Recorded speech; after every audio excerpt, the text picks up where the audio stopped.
इथून उपस्थित असलेले सर्व बंधू आणि भगिनींनो, मी सर्वप्रथम आपल्या दोन्ही उमेदवारांचं, पंचायत समिती गणाचे उमेदवार रामेश्वर भाऊ त्याचबरोबर शोभाताई, या दोघांचंही मनापासून अभिनंदन करते। उमेदवारी आपल्याला मिळाली आहे आणि आपल्या कर्तृत्वामुळे ती उमेदवारी निश्चितच आपल्याला मिळाली आहे। मला विश्वास आहे आज या ठिकाणी जी काही उपस्थिती आहे, रामेश्वर भाऊ आपण जेवण दिलं नाही, मटणाचं काय कोणतंच दिलं नाही, पण तरी सुद्धा या ठिकाणी जी उपस्थिती ती उपस्थिती ही सांगते की नक्कीच विजय आपला होणार आहे आणि या आणि बाजूच्या पंचायत समिती गणामध्ये मशालच पेटणार। या आपल्या विजयासाठी प्रामुख्याने यांनी त्याग केला ते आदरणीय ॲडव्होकेट निलेशजी काळे यांचे मनापासून या ठिकाणी आभार व्यक्त केले पाहिजे। मी त्यांचे आभार व्यक्त करते, आपल्या सगळ्यांना विनंती करते एकदा जोरदार टाळ्यांनी आपल्या भावाचे आपण या ठिकाणी आभार मानले पाहिजे। एक निवडणुका येतात जातात, 5 वर्षाचा कालावधी प्रत्येक निवडणुकीला लागतो, 5 वर्ष थांबायची कोणाचीही तयारी नसते आणि निवडणूक आली म्हणजे प्रत्येक जण गुडघ्याला बाशिंग बांधून असतो।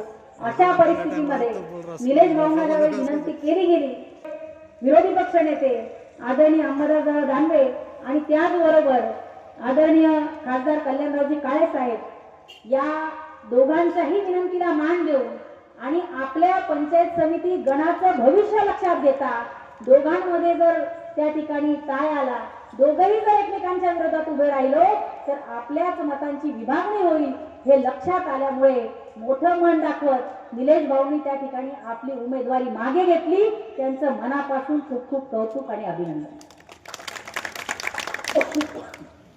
उमेदवारी मागे घेतली, पण बऱ्याच वेळा असं होतं की उमेदवारी मागे घेऊन इच्छुक उमेदवार हा बऱ्याच वेळा नाराज होतो, पण निलेश भाऊंसाठी टाळ्या यासाठी वाजल्या की त्यांनी पुढाकार घेत या प्रचाराचं त्या ठिकाणी धुरा सांभाळण्याचं सुद्धा काम केलं आणि म्हणून त्यांचं मनापासून खूप खूप अभिनंदन। या जिल्हा परिषद गटामध्ये, या पंचायत समिती गणामध्ये काय परिस्थिती आहे, काय अवस्था आहे हे माझ्या आधी अनेक वक्त्यांनी सांगितलं। या ठिकाणी जे उमेदवार उभे आहेत त्यांना काहीतरी पार्श्वभूमी आहे। या ठिकाणी या आधीचे उमेदवार, या आधी ज्यांनी या गणाचं प्रतिनिधित्व केलं ते आज आपल्यामध्ये येऊन खूप मोठ्या गोष्टी करत असतील, मोठमोठ्याला गप्पा करत असतील, काय काय केलं हे सांगत असतील। खरंच ते खरोखर त्यांनी विकास काम केलं का हे एकदा त्या त्या ठिकाणी जाऊन तपासून पहा, कारण खोटं बोल पण रेटून बोल ही बोलण्याची यांची पद्धत आहे आणि म्हणून त्या त्या गावामध्ये जाऊन ते तपासून पाहिलं पाहिजे की खरोखर ही कामं त्यांनी केली का। आपल्याला सांगितलं जाईल की आमच्याकडे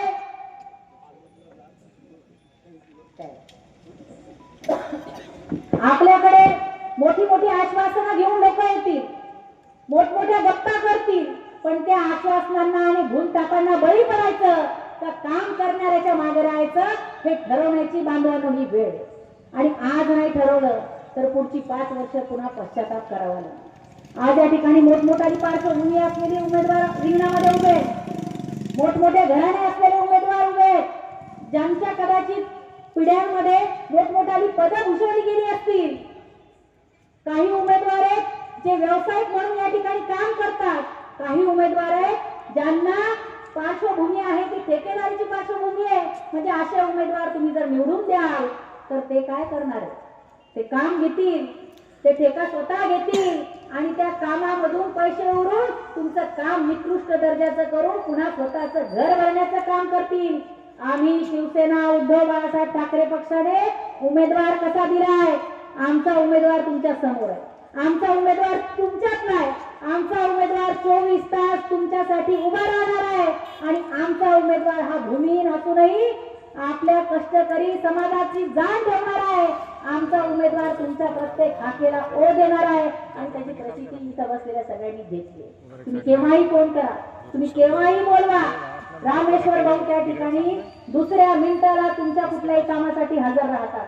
काय काय कामं त्यांनी केली, कुठलंही पद नसताना, कुठलाही अधिकार नसताना रामेश्वर भाऊंनी आपले अनेक प्रश्न आणि अनेक समस्या सोडवण्याचं काम या आधीच्या काळात केलंय।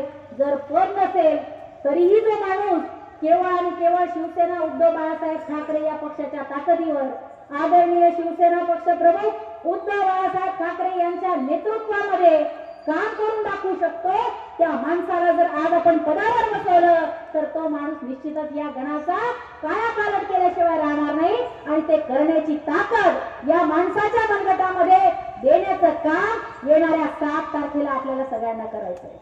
7 तारखेला मतदान आहे. मतदान करत असताना मशाल या चिन्हासमोरचं बटन दाबून जास्तीत जास्त मताधिक्याने आपल्याला रामेश्वर भाऊंना आणि त्याचबरोबर दुसऱ्या पंचायत समिती गणामध्ये आमच्या शोभाताईंना त्या ठिकाणी निवडून द्यायचं. एक लक्षात घ्या, परिस्थिती फार गंभीर आहे. आज सगळीकडे वातावरण खराब आहे. मी तुम्हाला सांगायची गरज नाही. रोज येणारा व्हॉट्सअप आणि मोबाईलवर येणारे मेसेज आणि टीव्हीवर दिसणाऱ्या बातम्या याच्यावरूनच तुम्हाला कळतंय काय परिस्थिती आहे. आज राज्यात आणि केंद्रामध्ये ज्यांना आपण सत्तेत निवडून दिलं, ज्या लोकांनी निवडून दिलं, ज्यांनी निवडून दिलं ते सत्तेत बसले. कसे बसले माहितीये? लबाड्या करून बसले, चोऱ्या करून बसले, गद्दाऱ्या करून बसले. अशा गद्दारांच्या पाठीशी राहायचं का 20 वर्षापासून एकनिष्ठपणे त्या ठिकाणी उद्धव बाळासाहेब ठाकरे यांची मशाल हातात घेऊन लढणाऱ्या आमच्या रामेश्वर भाऊंच्या पाठीशी राहायचं? हा विचार करण्याची ही वेळ. आता चुकलात तर पुन्हा इतिहास आपल्याला माफ करणार नाही, कारण ही वेळ अत्यंत महत्वाची आहे. आमचे अनेक मुस्लिम बांधव या ठिकाणी बसलेले. कदाचित तुम्हाला जाती धर्माचा दाखला दिला जाईल, अरे अपने वाले के साथ में चलो, ऐसा शायद बोलेंगे, लेकिन सोच समझ के वोट देना है. आज अगर हमने गलती कर दी तो आने वाली हमारी नस्लें हमें माफ नहीं करेगी. जो लोग लोकशाही को मानते हैं, जो संविधान को मानते हैं और जो हमें धर्मनिरपेक्षता बताते हैं, सिखाते हैं, उनके साथ में जाना है. या जो लोग हमें आपस में बंटवारा करना सिखाते हैं, उनके साथ में जाना है. ये तय करने की ये घड़ी है. और इस घड़ी में अगर हम गलती से भी कहीं गलत बटन हमने दबा दिया तो आने वाली नस्लें हमें माफ नहीं करेंगी. और इसीलिए मेरी आप सभी से गुजारिश है, आज माहौल क्या है? एक शेर है, बस एक ही उल्लू काफी है बर्बाद गुलिस्ता करने को. बस एक ही उल्लू काफी है बर्बाद गुलिस्ता करने को. यहाँ हर शाख पे उल्लू बैठा है, अंजाम गुलिस्ता क्या होगा. जर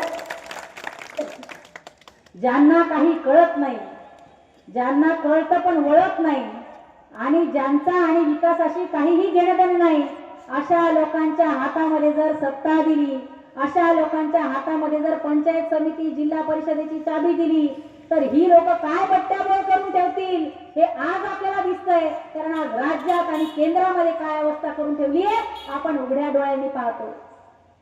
तुमच्या शेजारच्या जिल्ह्यातून आले, बुलढाण्यावरून आले, आपला सगळा परिसर मराठवाडा असेल, विदर्भ असेल, या सगळ्या परिसरामध्ये मागच्या काही दिवसामध्ये मराठवाड्यात खूप मोठ्या प्रमाणामध्ये अतिवृष्टी झाली. कोण आलं तुमच्या दारात? कोण आलं तुमच्या शेताच्या बांधावर?